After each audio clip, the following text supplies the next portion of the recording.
IHSG jatuh, mafia melawan pemerintah. Apakah mafia takut dengan revisi Undang-Undang TNI? IHSG turun tajam, tapi apakah ini hanya masalah ekonomi? Atau ini bentuk serangan balik dari mafia? Apa hubungannya dengan revisi UU TNI? Kenapa justru saat pemerintah ingin memberantas mafia, pasar modal malah gonjang-ganjing? Ada yang aneh. Mafia dan kekuatan finansialnya. Kita bicara tentang mafia kelas berat, mafia migas, tambang, pangan, tanah, kesehatan, dan hukum. Mereka bukan hanya punya uang ratusan triliun, tapi juga jaringan politik, intelijen bayaran, hacker, dan backing militer. Mereka ini bukan pemain kecil. Mereka bisa mengontrol harga minyak, pangan, bahkan hukum. Dan sekarang mereka pakai ekonomi sebagai senjata untuk melawan pemerintah. Kenapa mafia marah? Karena revisi UTNI berpotensi memberi kewenangan militer untuk memberantas mafia ekonomi. Ini ancaman langsung bagi mereka. Kalau revisi ini disahkan, maka pasukan elit bisa menyelidiki aliran dana haram. Operasi gelap mafia bisa dihancurkan. Para pemain besar bisa diusut dengan kekuatan militer.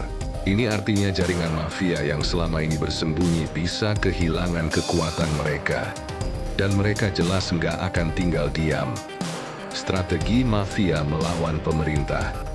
Ini penjabaran singkat strategi mafia buat menyerang balik pemerintah.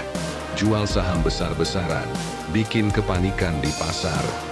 Tarik modal asing, investor disuruh keluar supaya pasar jatuh.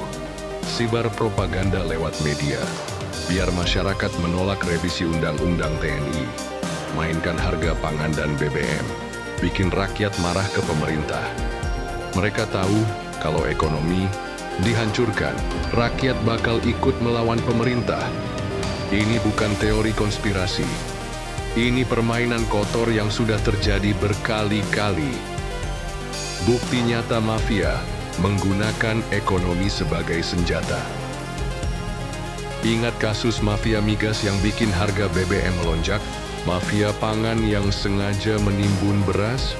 Mafia tambang yang bikin negara rugi triliunan?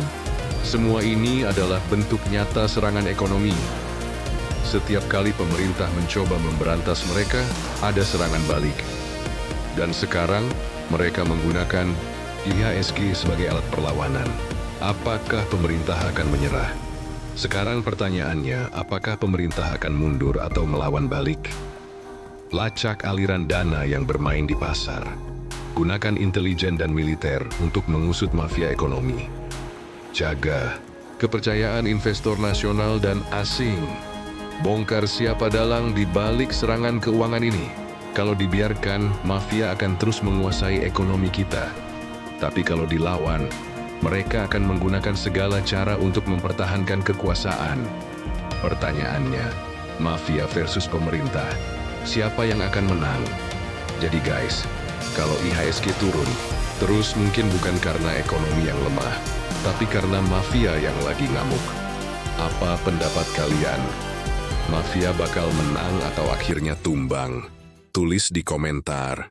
Share video ini biar makin banyak yang tahu apa yang sedang terjadi.